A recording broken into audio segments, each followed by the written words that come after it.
الحمد للہ رب العالمین والصلاة والسلام علی خاتم النبیین اما بعد فاعوذ باللہ من الشیطان الرجیم بسم اللہ الرحمن الرحیم مولاي صل وسلم دائما ابدا علی حبیبک خیر خلق کلہم۔ عزیز طلبہ کرام، عاشقان رسول، ادارہ معرفت القرآن کے زیر انتظام ہمارے درجہ سابعہ میں سے ہدایہ کتاب البیوع باب خیار شرط، اس کا انشاءاللہ الکریم آج ہم سبق آگے مزید پڑھیں گے۔ تو فرماتے ہیں وَمَنِ اشْتَرَى شَيْئًا وَشَرَطَ الْخِيَارَ لِغَيْرِهِ فَأَيُّهُمَا أَجَازَ جَازَ وَأَيُّهُمَا نَقَضَ انتقض۔ تو فرماتے ہیں کہ اگر کسی شخص نے نا کوئی چیز خریدی، وَمَنِ اشْتَرَى شَيْئًا، اس نے کوئی چیز خریدی، وَشَرَطَ الْخِيَارَ لِغَيْرِهِ، اور خیار شرط اپنے علاوہ کسی اور شخص کے لیے رکھ لیا، فَأَيُّهُمَا أَجَازَ، اب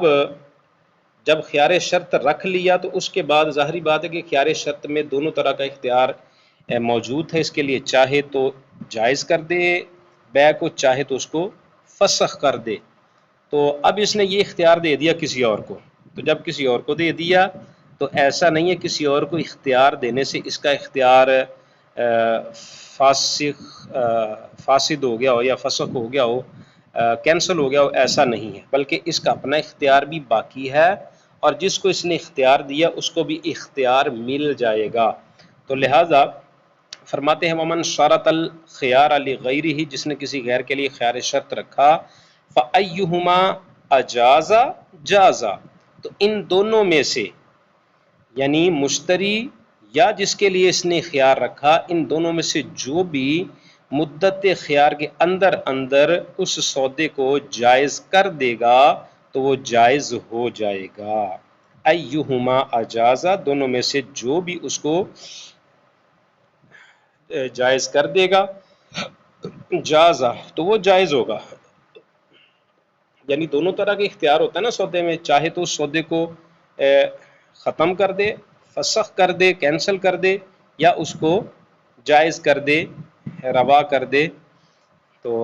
یہ دونوں طرح کا اختیار، یہ دونوں حضرات کو یہ اختیار ہوتا ہے، اور دونوں طرح کا اختیار ہوتا ہے۔ آگے بھی فرمایا نا وَأَيُّهُمَا نَقَضَ انتقض، اور ان دونوں میں سے جو بھی اس بیع کو فسخ کرے گا تو وہ فسخ ہو جائے گی۔ آگے فرماتے ہیں وَأَصْلُ هَذَا، اس مسئلے کی جو بنیاد ہے وہ کیا ہے کہ أَنَّ اشْتِرَاطَ الْخِيَارِ لِغَيْرِهِ جَائِزٌ اسْتِحْسَانًا، کہ کسی غیر کے لیے خیار شرط رکھنا یہ استحساناً جائز ہے، استحساناً جائز ہے۔ وَفِي الْقِيَاسِ لَا يَجُوزُ، قیاساً جائز نہیں ہے، اگر قیاس کر کے دیکھیں تو اس صورت میں جائز نہیں ہے۔ اب دیکھیں قیاس کیا کہتا ہے، قیاس تو یہ کہتا ہے کہ عقد جس شخص نے کیا ہے اسی شخص کو ہی خیار ملے۔ اب اس نے تھرڈ پرسن کے لیے اگر خیار شرط کا رکھا ہے تو اگر قیاس پر بات کی جائے، قیاس کیا جائے تو اس نے تو عقد کیا ہی نہیں ہے، عقد تو یہ پہلے والے نے کیا ہے، تو پھر خیار شرط بھی پہلے والے کو ہونا چاہیے، دوسرے کو نہیں ہونا چاہیے، کیونکہ جو عقد کرتا ہے اسی کو فسخ یا جائز کرنے کا حق حاصل ہوتا ہے، دوسرے کو نہیں۔ تو لہٰذا قیاس کے مطابق تو اس کا یہ کرنا جائز نہیں ہے، لیکن استحساناً، آسانی کے لیے اور استحساناً اس چیز کو جائز قرار دے دیا گیا کہ اگر وہ کسی دوسرے کے لیے خیار شرط رکھتا ہے تو بھی یہ درست ہے۔ فرماتے ہیں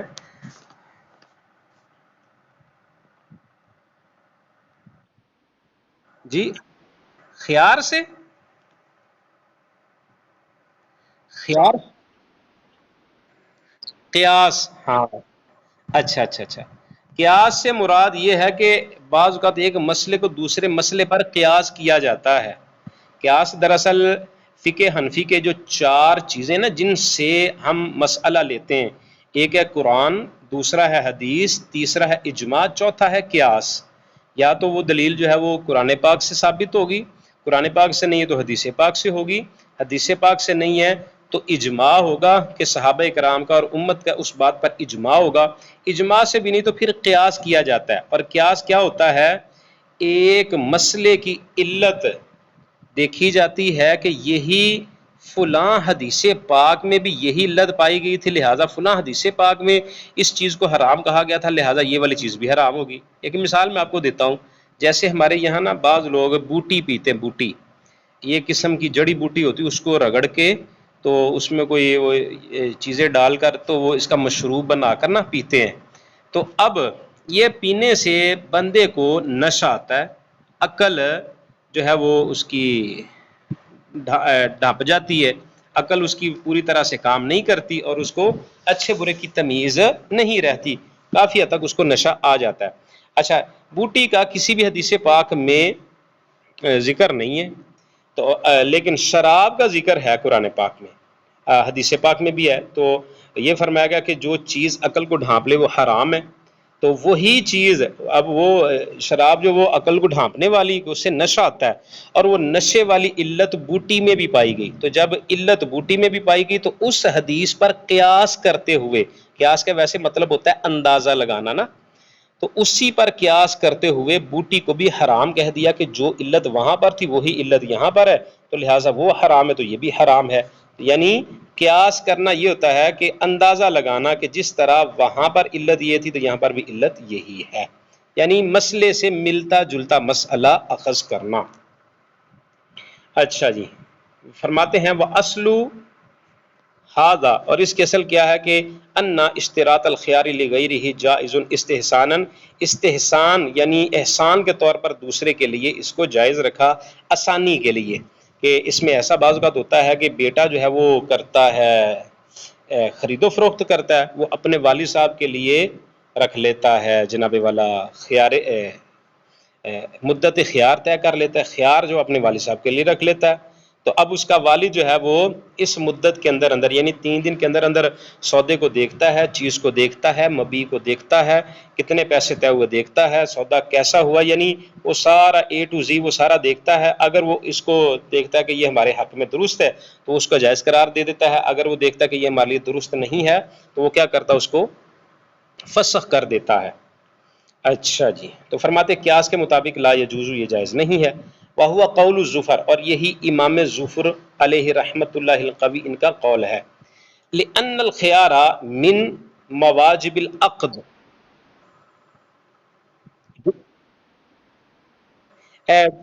کسی غیر کے لیے خیار رکھنا جائز نہیں ہے. جو ہم نے ابھی عبارت پڑھی نا شروع کے اندر ہے، پچھلے صفحے 63 صفحے پہ، یہ جو آپ کو، بلکہ آپ کے ہاں تو میرا خیال آپ کی عبارت نظر نہیں نہ آ رہی، آپ کو عبارت نظر نہیں آ رہی کیونکہ میرے ہاں ریکارڈنگ ہو رہی. جب ریکارڈنگ ہو رہی تو پھر عبارت نظر نہیں آتی. ہم نے نا عبارت پڑھی وَمَنِ اشْتَرَىٰ شَيْئًا، کوئی شخص کوئی چیز خریدتا ہے، مثلا آپ ایک چیز خریدتے ہیں، وَشَرَطَ الْخِيَارَ لِغَيْرِهِ، اور ہم پیچھے پڑھ کے آ چکے ہیں خیار شرط. خیار شرط کیا ہوتا ہے کہ میں یہ شرط لگاتا ہوں کہ مجھے 3 دن کا اختیار ہے، میں 3 دن اس چیز کو دیکھوں گا، غور و فکر کروں گا کہ کہیں مجھے جناب والا نقصان تو نہیں ہو رہا، یا یہ چیز کے اندر ایسی چیز تو نہیں کہ جو میرے موافق نہیں ہے. مثال کے طور پر موبائل ہے، تو میں نے موبائل لینا تھا جناب والا 64 GB، اور میں نے جب اس کو چیک کیا تو پتہ چلا یہ تو 32 GB ہے. تو اب پھر مجھے پتہ چلا کہ یار نہیں، یہ تو مجھے نہیں مطلب کہ مناسب. تو پھر میں اس کو، میں نے اگر خیار لیا تھا، یہ طے کیا تھا کہ مجھے 3 دن کا اختیار ہے، تو اس صورت میں یہ میں اس کو واپس کر سکتا ہوں. تو یہاں پر فرما رہے کہ یہی اختیار ہم کسی اور کے لیے بھی لے سکتے ہیں. مثال کے طور پر آپ نے موبائل خریدا، اور آپ نے مجھ سے موبائل خریدا اور آپ نے کہا جی نا یہ یہاں پر جو خیار ہے یہ میرے والد صاحب کے لیے 3 دن کا. میں نے کہا جی ٹھیک ہے، تو یہ جائز ہے. اب 3 دن کے اندر اندر آپ یا آپ کے والد صاحب اس بیع کو جائز قرار دے دیں، اوکے کر دیں، تو یہ اوکے سمجھی جائے گی. اگر آپ حضرات آپ دونوں میں سے کوئی بھی اس کو فسخ کر دے کہ نہیں بھائی ہمیں یہ سودا پسند نہیں ہے، ہم یہ نہیں لینا چاہتے، آپ واپس رکھ لیں، تو اس صورت میں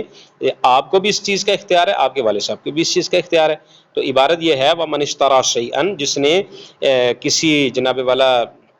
چیز کو خریدا، وشرط الخیار علی غیرہ اور کسی غیر کے لیے خیار شرط رکھا، فایہما اجازہ ان دونوں میں سے کسی ایک نے بھی اس کو اگر جائز قرار دے دیا جازا تو یہ درست ہے، وایہما نقدا انتقدا اور ان دونوں میں سے کوئی بھی اگر اس کو فسخ کر دے کہ نہیں بھائی ہم نے سودا نہیں لینا، دونوں میں سے کوئی بھی کر دے تو بھی یہ فسخ ہو جائے گا، سودا کینسل ہو جائے گا۔ واصل ھذا اور اس کی اصل ان اشتراط الخیار لغیرہ جائز استحسانا، فرماتے ہیں کہ خیار شرط کی جو شرط رکھنا نا غیر کے لیے یہ جائز ہے استحساناً، قیاساً یہ جائز نہیں ہے، اور یہی امام ظفر رحمۃ اللہ علیہ کا قول ہے۔ لأن الخیار من مواجب العقد واحکامہ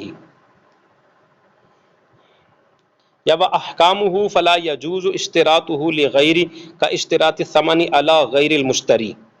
تو اب اس کے نا یہ کس طرح سے قیاساً جائز نہیں ہے، اس کی وجہ اور اس کی علت ڈیٹیل کے ساتھ بیان فرما رہے ہیں۔ فرماتے ہیں کہ لأن الخیار من مواجب العقد، کیونکہ یہ جو خیار ہوتا ہے نا، کسی کو اختیار ملتا ہے، یہ عقد کا حصہ ہوتا ہے، یہ عقد کے لوازمات میں سے ہے۔ تو جب عقد جس نے کیا ہی نہیں تو اس کے لیے خیار شرط کا کیا معنی، اس کے لیے کیسے ہوگا؟ مثال کے طور پہ یہ کہنا یہ چاہ رہے ہیں کہ بھائی صاحب سودا تو آپ نے خریدا ہے، تو خیار شرط آپ کے والد صاحب کے لیے کیوں؟ کیونکہ انوالو تو سودے کے اندر آپ ہیں، آپ کے والد صاحب تو نہیں ہیں۔ خرید و فروخت میں، ایجاب و قبول میں، مجلس کے اندر جہاں پہ یہ ساری گفتگو آپ تھے، آپ کے والد صاحب تو نہیں، تو پھر ہونا تو یہ چاہیے کہ وہ نہ ہو۔ اور اس کے احکام کیا ہیں جی؟ کہتے ہیں کہ فلا یجوز اشتراطہ لغیرہ کا اشتراط الثمن علی غیر المشتری، تو یہ اس کا غیر کے لیے شرط رکھنا یہ ایسے ہی ہو جائے گا کا اشتراط الثمن علی غیر المشتری، کہ جیسے آپ جس کو آپ نے سودا بیچا ہے اس سے پیسے لینے کے بجائے اس کے غیر سے پیسے لینے کی بات کریں، تو یہ سمجھ نہیں نہ آئے گی کہ جس کو میں نے سودا بیچا ہے میں تو اسی سے پیسوں کا مطالبہ کروں گا۔ مثال کے طور پر میں نے موبائل بیچا آپ کو اور مطالبہ کروں میں آپ کے ہمسائے سے، میں نے ایک چیز بیچی لیپ ٹاپ بیچا آپ کو اور مطالبہ کروں میں آپ کے بڑے بھائی سے، چھوٹے بھائی سے، تو یہ درست نہیں ہے۔ تو فرماتے کہ جس طرح یہ درست نہیں ہے اسی طرح سے دوسرے کے لیے بھی قیاس کا تقاضا یہ تھا کہ کسی دوسرے کے لیے بھی یہ درست نہ ہوتا۔ اچھا جی، والانا، اب یہاں سے اپنی احناف کی دلیل بیان کرتے ہیں۔ والانا، ہماری دلیل کیا ہے؟ ان الخیار لغیر العاقد لا یثبت الا بطریق النیابۃ عن العاقد۔ فرماتے ہیں ہم جو اس چیز کو مانتے ہیں نا کہ کسی غیر کو بھی خیار شرط مل سکتا ہے یا ملنا جائز ہے یا دینے میں کوئی حرج نہیں ہے، تو کہتے ہیں ہم اس ایک وجہ پر اس کو جائز قرار دیتے ہیں، وہ کیا ہے؟ والانا، ہماری دلیل یہ ہے کہ ہمارا موقف یہ ہے کہ ان الخیارہ، کیونکہ جو خیار ہے نا لغیر العاقد، عقد کرنے والے، سودا کرنے والے، ایگریمنٹ کرنے والے کے علاوہ کے لیے لا یثبت، وہ ثابت نہیں ہوتا الا بطریق النیابتی، مگر نائب ہونے کے طریقے پر جائز ہے۔ اس کو آپ کا نائب سمجھا جائے گا، اس کو آپ کا ماتحت سمجھا جائے گا، اس کو آپ کا وکیل سمجھا جائے گا کہ آپ نے اس کو اپنا نائب بنایا، تو نائب کا بھی سودا کرنا اتھینٹک ہوتا ہے، اس کو مانا جاتا ہے۔ عن العاقد، عاقد سے، عقد کرنے والے کا نائب ہونے والے کے طریق پر، اس کے نائب ہونے کی حیثیت سے اس کو اس کے لیے خیار شرط رکھنا جائز مانتے ہیں ہم۔ فیقدر الخیار لہ اقتداء، پھر کہتے ہیں کہ ہاں فیقدر الخیار لہ اقتداء، پھر اس کے لیے اقتداء خیار کو ثابت مان لیا جائے گا کہ یہ گویا کہ اس کا نائب ہے، تو اس کا نائب ہونے کی بنا پر فیقدر، تو تقدیراً یہ چیز ہوگی الخیار، خیار لہو اس کے لیے اقتداء حکمن، حکمن اس کے لیے بھی یہ اختیار ثابت ہوگا۔ ثم یجعل ہوا نائبا عنہ تصحیحا لتصرفہ، پھر اس کو اس کا نائب بنایا جائے گا، کس لیے؟ تصحیحا لتصرفہ، اس کے تصرف کو صحیح کرنے کے لیے، اس کے تصرف کو صحیح کنسیڈر کرنے کے لیے۔ مثال کے طور پہ اگر اس کو نائب نہ مانا جائے تو پھر اس کا تصرف کرنا درست نہیں ہوگا، یعنی اس کے لیے تو ہم نے خیار شرط رکھ دیا، وہ چاہے تو اس سودے کو اوکے کر دے، چاہے تو کینسل کر دے۔ تو کہتے ہیں کہ یہ سودے کو کینسل کرنا یا اوکے کرنا جو ہے یہ کب ہوگا؟ کہ جب اس کو نائب مانا جائے۔ اگر نائب نہیں مانیں گے تو پھر درست نہیں ہوگا، کیونکہ نائب نہ مانے تو وہ ایک تھرڈ پرسن ہوگا، کہ تیسرا بندہ آگے دخل اندازی کر رہا ہے، تو جو کہ درست نہیں ہوگی۔ تو کہتے ہیں اس کو درست کروانا ہے اگر، تو پھر یہ کہ اس کو نائب کی حیثیت سے قبول کرنا پڑے گا۔ وَعِنْدَ ذَلِكَ يَكُونُ لِكُلِّ وَاحِدٍ مِّنْهُمَا الْخِيَارُ، تو کہتے ہیں کہ اسی طرح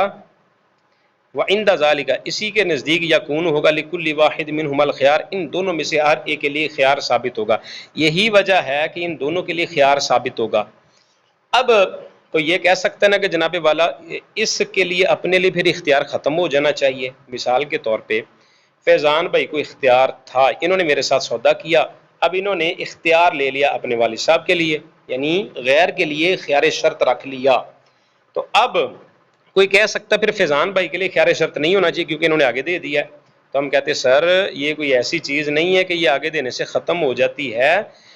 آگے جو چیز پہنچی ہے وہ ان کے نائب ہونے کی صورت میں پہنچی ہے، اور یہ بہر صورت عاقد ہیں، یہ ہر صورت یہ بڑے ہی کنسیڈر ہوں گے اور وہ ان کے نائب سمجھے جائیں گے، یہ نائب سمجھے جائیں گے۔ تو اگر ان کو خیار ملا اس کا یہ مطلب نہیں کہ ان کا اختیار ساقط ہو گیا، ان کا اختیار بھی باقی ہے اور ان کو اختیار بھی مل گیا۔ اب آگے چل کر ہم پڑھیں گے کہ دونوں کو اختیار ہوگا کہ وہ چاہے تو اس کو سودے کو جائز کر دیں، چاہے تو اس کو فسخ کر دیں۔ فَأَيُّهُمَا أَجَازَ جَازَ وَأَيُّهُمَا نَقَضَ انتقض، تو ان دونوں میں سے جو بھی جائز قرار کر دے گا تو جائز ہو جائے گا۔ وَأَيُّهُمَا نَقَضَ انتقض، ان دونوں میں سے جو بھی اس سودے کو کینسل کرے گا تو وہ کینسل ہو جائے گا۔ وَلَوْ أَجَازَ أَحَدُهُمَا وَفَسَخَ الْآخَرُ يُعْتَبَرُ السَّابِقُ لِوُجُودِهِ فِي زَمَانٍ لَا يُزَاحِمُهُ فِيهِ غَيْرُهُ۔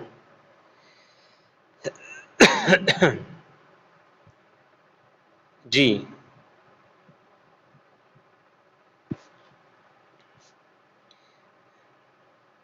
فرماتے ہیں وَلَوْ أَجَازَ أَحَدُهُمَا وَفَسَخَ الْآخَرُ يُعْتَبَرُ السَّابِقُ لِوُجُودِهِ فِي زَمَانٍ لَا يُزَاحِمُهُ فِيهِ غَيْرُهُ۔ اب یہاں پر ایک مسئلہ یہ آ رہا ہے کہ آپ کی بات ہم نے مان لی کہ ایک بندے نے اپنے کسی شخص کو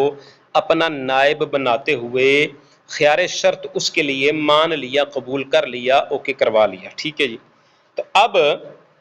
ایک ایسی صورت آئی ہے کہ اب خیار شرط کے اندر یا تو اس سودے کو اوکے کرنا پڑے گا، جائز کرنا پڑے گا، ڈن کرنا پڑے گا، بھی ٹھیک ہے مجھے یہ سودا قبول ہے، ہم اس کو پکا کر دیں اس تجارت کو، یا آپ اس کو کینسل کریں گے۔ دونوں میں سے ایک تو آپ نے کرنا ہی کرنا ہے اس مدت خیار کے اندر۔ اب کیا ہوتا ہے کہ ایک شخص ہے وہ یہ جو ایک تو نائب ہے، دوسرا نائب ہے، نائب کو بھی خیار شرط حاصل ہے اور اس کے نائب کو بھی، یعنی جس نے عقد کیا اس کو بھی خیار شرط حاصل ہے۔ اب دونوں میں سے ایک تو اس سودے کو جائز کر رہا ہے، دوسرا فسخ کر رہا ہے، تو اب کس کی بات مانی جائے گی؟ فرماتے ہیں وَلَوْ أَجَازَ، یہ آپ کو صفحہ نمبر 65 پر نا پہلی لائن، وَلَوْ أَجَازَ أَحَدُهُمَا، اگر ان دونوں میں سے کوئی ایک اس کو جائز قرار کرتا ہے، وہ فسخ الآخر، اور دوسرا اس کو فسخ کرتا ہے، يُعْتَبَرُ السَّابِقُ، تو جو ان میں سے جس نے پہلے کیا نا، جس نے پہل کی، اگر پہلے ایک بندے نے جائز کر دیا، چاہے وہ نائب ہے یا نائب ہے، یعنی عاقد نے خود کیا یا اس کے نائب نے کیا، جس نے پہلے کر لیا چاہے جائز کر دیا تو اس کی بات مانی جائے گی پہلے کی، اور اگر پہلے نے فسخ کیا تو اس کی بات مانی جائے گی، لِوُجُودِهِ فِي زَمَانٍ، اس کے ایسے زمانے میں موجود ہونے کی وجہ سے کہ لا یزاحمہ فیہ غیرہ، کہ اس میں اس کے ساتھ کوئی دوسرا مزاحمت کرنے والا نہیں ہے۔ مثال کے طور پہ میں نے آپ کو موبائل بیچا اور آپ نے خیار شرط رکھا اپنے والد صاحب کے لیے، اور آپ کے والد صاحب کو بھی اختیار ہے کہ وہ چاہے تو سودا کینسل کرے، آپ کو بھی اختیار ہے کہ سودا چاہے تو کینسل کرے، آپ کے والد صاحب کو بھی اختیار ہے، وہ چاہے تو سودا جائز کر دے، آپ کو بھی اختیار ہے چاہے تو سودا جائز کر دے۔ تو اب مدت خیار کے اندر آپ نے کہا جی میں اس سودے کو جائز کرتا ہوں۔ اب جس وقت آپ نے کہا نا میں سودے کو جائز کرتا ہوں، بھی ٹھیک ہے، اس کو ڈن کریں، مجھے پسند ہے، اوکے کریں، اور اس سے کہ کچھ دیر بعد آپ کے والد صاحب نے کہہ دیا کہ میں اس سودے کو کینسل کرتا ہوں، تو اب اس صورت میں کس کی بات مانی جائے گی؟ آپ کی بات مانی جائے گی، کہ آپ نے اس وقت جائز قرار دیا کہ جس وقت آپ کے ساتھ مزاحمت کرنے والا کوئی نہیں تھا، اس وقت آپ نے اس کو جائز قرار دے دیا، اور اختیار آپ کو بھی تھا کہ آپ اس کو جائز کر سکتے تھے، تو آپ نے اپنے اختیار کو استعمال کیا، اور اس وقت استعمال کیا کہ جب آپ کے مد مقابل کوئی نہیں تھا، لہٰذا جس کا پہلا قول ہوگا وہ مانا جائے گا۔ اسی طرح اگر آپ کے والد صاحب نے پہلے کہہ دیا کہ میں اس کو فسخ کرتا ہوں، تھوڑی دیر بعد آپ نے کہہ دیا جی میں اس سودے کو جائز کرتا ہوں، تو پھر آپ کے والد صاحب کی بات مانی جائے گی، آپ کی بات نہیں مانی جائے گی، کیونکہ آپ کے والد صاحب کو بھی اختیار تھا، مدت اختیار کے اندر انہوں نے اپنا اختیار استعمال کیا، اس وقت استعمال کیا جب ان کے مزاحم کوئی نہیں تھا، ان کے مقابل کوئی نہیں تھا، ان کے ساتھ ان کے مد مقابل کوئی نہیں تھا کہ جو اس سودے کو جائز کرنے کی بات کرتا ہو۔ اچھا جی، لیکن ایک اور صورت ہے کہ اگر ایک ہی وقت دونوں کی زبان سے نکل گیا تو پھر کیا ہوگا؟ وَلَوْ خَرَجَ كَلَامَانِ مِنْهُمَا مَعًا يُعْتَبَرُ التَّصَرُّفَ الْعَاقِدُ فِي رِوَایَةٍ وَالتَّصَرُّفَ الْفَاسِخُ فِي أُخْرَى۔ تو فرماتے ہیں کہ اگر دونوں نے بیک زبان یہ کہہ دیا، ایک نے کہا کہ میں جائز کرتا ہوں، دوسرے نے کہہ دیا میں کینسل کرتا ہوں، اب ایک نے جو کہا ہے وہ دوسرے اس زمانے میں نہیں کہا کہ جب اس کے مزاحم کوئی نہیں ہے، اس کے مد مقابل کوئی نہیں ہے، بلکہ سامنے والا بھی اپنی گفتگو کر رہا ہے جو کہ اس کے پوائنٹ آف ویو کے اپوزٹ ہے، یہ جائز کہہ رہا ہے وہ ناجائز کہہ رہا ہے، یا یہ ناجائز کہہ رہا ہے وہ جائز کہہ رہا ہے، یہ جائز کر رہا ہے وہ فسق کر رہا ہے، یا یہ فسق کر رہا ہے وہ جائز کر رہا ہے، تو اب مد مقابل ایک ہی زمانے میں دوسرا شخص موجود ہے، تو اس صورت میں کیا ہوگا؟ فرماتے ہیں وَلَوْ خَرَجَ الْكَلَامَانِ، اگر وہ دونوں کلام نکلے ہیں منہما ان دونوں میں سے، یعتبر تصرف العاقد، تو ان میں سے جو عقد کرنے والا ہے نا، جس نے سودا کیا تھا اور آگے اپنے نائب کے لیے خیار شرط رکھا تھا، تو یہ جو عاقد ہے فرماتے ہیں کہ اس کے لیے اس کا تصرف معتبر ہوگا فی روایت، ایک روایت کے مطابق، ایک روایت کے مطابق ایگریمنٹ کرنے والے شخص کا جو ایگریمنٹ ہے وہی معتبر ہوگا، وہی مانا جائے گا، ویلڈ وہی ہوگا، جو اس کے نائب نے کیا وہ نہیں مانا جائے گا، ایک روایت یہ ہے۔ وَتَصَرُّفُ الْفَاسِخِ فِي أُخْرَى، اور ایک دوسری روایت یہ ہے کہ جو فسخ کرنے والا ہے نا اس کا قول معتبر ہوگا۔ وجہ الاول، پہلے کی جو دلیل ہے وہ کیا ہے؟ ان تصرف العاقد اقوا، پہلے کی دلیل یہ ہے، یعنی جس میں یہ کہا گیا نا کہ جو عقد کرنے والا ہے، ایگریمنٹ کرنے والا، اس کی بات معتبر ہوگی، تو اس کی دلیل یہ ہے کہ جو ایگریمنٹ کرنے والا ہے اس کی بات زیادہ قوی ہوگی، زیادہ مضبوط ہوگی، زیادہ اتھینٹک ہوگی، یہ دلیل دے رہے ہیں۔ فرماتے ہیں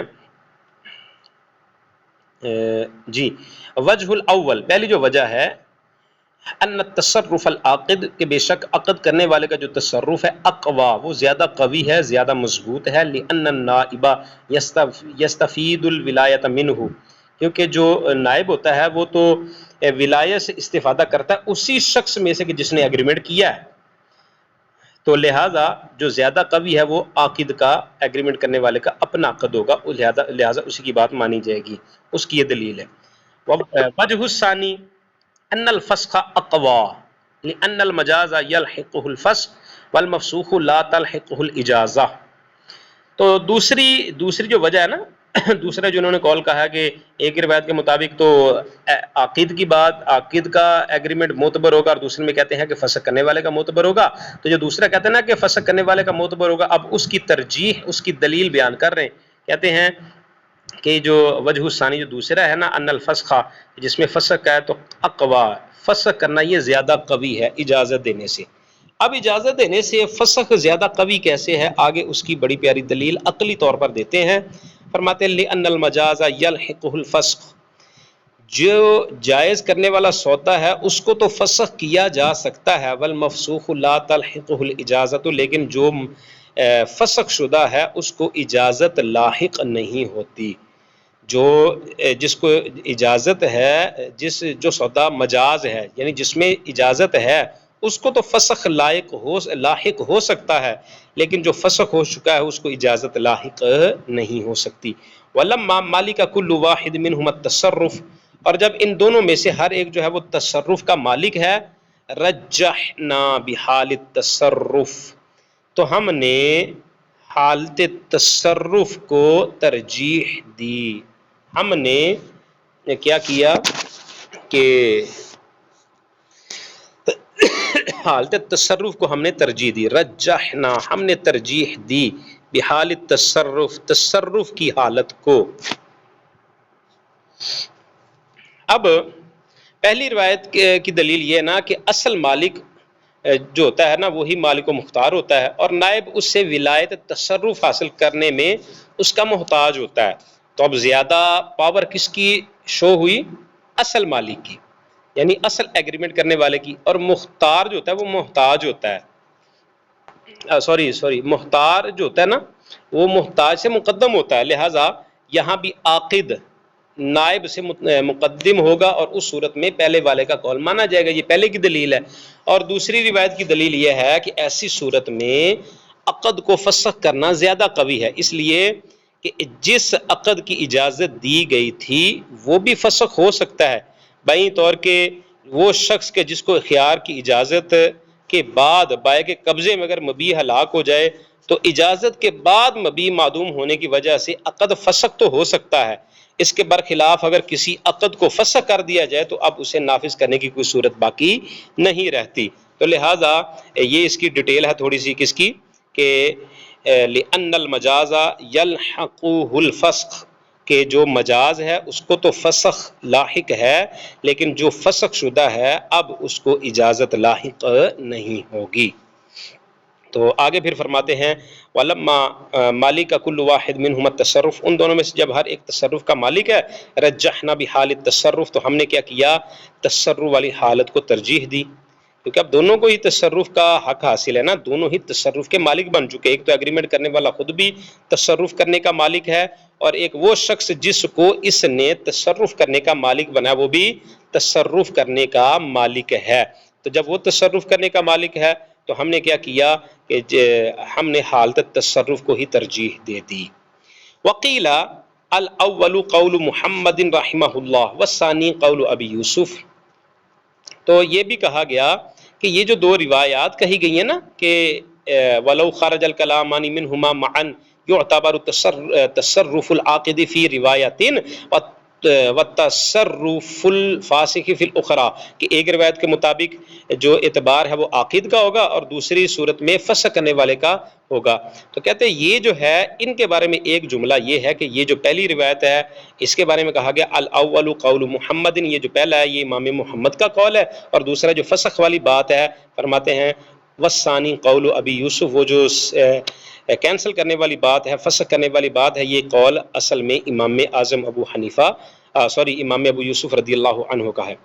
واستخرج ذلك مما اذا باع الوکیل من رجل والمؤکل من غیرہ معا. اب یہاں پر ایک وجہ بیان کرتے ہیں کہ کیا وجہ ہے کہ یہ روڑا بنے، یہ جو ڈسٹربنس ہو، یہ اس کی وجہ کیا بنتی، اس کا بیسک ریزن کیا ہے. وہ یہ ہے کہ ایک مثال کے طور پہ میں نے ایک شخص کو اپنا وکیل رکھا کہ یار تم میرا سودا بیچ دو، تو اس کو وکیل بھی میں نے رکھا ہے اور خود بھی سودا بیچنے کی میں کوشش کر رہا ہوں. اب میں نے بھی ایک بندے کے ساتھ سودا کر لیا اور میرے وکیل نے بھی ایک بندے کے ساتھ سودا کر لیا، تو اب اس صورت کے اندر یہ نزاع اور یہ جھگڑا بنے گا. واستخرجا فرماتے ہیں اس کا جو استخراج ہے، یہ جو مسئلہ نکلتا ہے وہ کیا ہے؟ ذالک مما، اس سے ہے کہ جب اذا باع الوکیل من رجل، کہ ایک شخص جو ہے وہ بیچتا ہے ایک وکیل سے، والمؤکل من غیرہ، اور جو موکل ہے وہ کسی غیر کو بیچتا ہے معن، یہ دونوں سودا ایگریمنٹ اکٹھے ہی کرتے ہیں۔ فمحمد رحمہ اللہ، اور امام محمد رحمۃ اللہ تعالی علیہ ارشاد فرماتے ہیں یعتبر فیہ تصرف الموکل، اس میں ایگریمنٹ کرنے والا شخص جو ہے، جو مین بندہ ہے، اسی پر اسی کا تصرف جو ہے وہ معتبر ہوگا، اسی کا اعتبار کیا جائے گا۔ وہ ابو یوسف رحمہ اللہ، اور امام ابو یوسف فرماتے ہیں یعتبرہما، ان دونوں کا ہی جو فسخ کرنا ہے یا جو بھی سودا کرنا ہے وہ مانا جائے گا، کیونکہ چاہے وہ مین بندہ ہے یا وہ بندہ ہے جس کو اجازت دی گئی ہے، دونوں ہی باہر کے اب صاحب تصرف ہیں۔ جب دونوں ہی صاحب تصرف ہیں تو دونوں کا تصرف ہی برابری رکھتا ہے، لہٰذا دونوں کے تصرف کا ہی اعتبار کیا جائے گا۔ جی بات کچھ سمجھ آئی طلبہ کرام؟ بیسیکلی ایک ہی مسئلہ ہے جس پر یہ ساری گفتگو ہے کہ کوئی شخص اگر بندے کو، کسی کو اپنا نائب بناتے ہوئے اس کو خیار شرط دے دیتا ہے، اگرچہ وہ ایگریمنٹ کا حصہ نہیں تھا، وہ تھرڈ پرسن تھا، لیکن میرا نائب ہونے کی صورت میں میں نے اس کو خیار شرط کا مطلب کہ مقام دلوا دیا۔ جب یہ ہو گیا تو اب آگے اس کی فرع نکلتے، یہ والے آگے جو مسئلے آ رہے ہیں، آگے جو مسائل آ رہے ہیں، یہ اسی کی فرع ہے کہ جب یہ چیز ہوگی تو پھر آگے آ کر یہ صورتیں پیدا ہو سکتی ہیں کہ کیا صورت کے اگر دونوں میں سے ایک فسخ کرتا ہے تو دوسرا جائز کرتا ہے، تو اگر یہ آگے پیچھے ہوتا ہے، یعنی ایک نے پہلے کر دیا دوسرے نے بعد میں کر دیا، تو جس نے پہلے کر دیا اس کی بات قابل قبول ہوگی، اور جو بعد میں کر رہا اس کی بات قابل قبول نہیں ہوگی۔ اور دوسرا مسئلہ یہ ہے کہ اگر وہ دونوں ہی بیک زبان ہی اس کو کرتے ہیں تو پھر اس صورت میں کیا ہے جی، اختلاف ہے کہ کس کی بات مانی جائے گی کس کی بات نہیں مانی جائے گی۔ پھر اس کی عقلی دلیلیں بھی ہم نے دیکھی ہیں، اور پھر آخر میں فرماتے ہیں کہ ایک قول یہ ہے کہ یہ دو پوائنٹ آف ویو نہیں ہے، دراصل یہ ایک پہلے والا جو ہے وہ امام محمد کا قول ہے، ان کا موقف ہے، اور جو دوسرا ہے وہ امام ابو یوسف رحمۃ اللہ تعالی علیہ کا ہے۔ اس طرح سے پھر اس کو آخر میں اگر بیان کر دیا گیا کہ اعتبار کس کا ہوگا، امام محمد فرماتے ہیں موکل جو مین آدمی ہے اس کا، یعنی جس کا وکیل ہوتا ہے، وکیل کے لیے نہیں ہے بلکہ موکل کے لیے، جس نے وکیل کو رکھا ہے اس کے لیے تصرف کا اعتبار ہوگا۔ اور امام ابو یوسف رحمۃ اللہ علیہ فرماتے ہیں دونوں کے لیے ہوگا، موکل کے لیے بھی ہوگا وکیل کے لیے بھی ہوگا، دونوں میں سے جو بھی دونوں ہی صاحب تصرف ہے، لہذا دونوں کا ہی اعتبار کیا جائے گا۔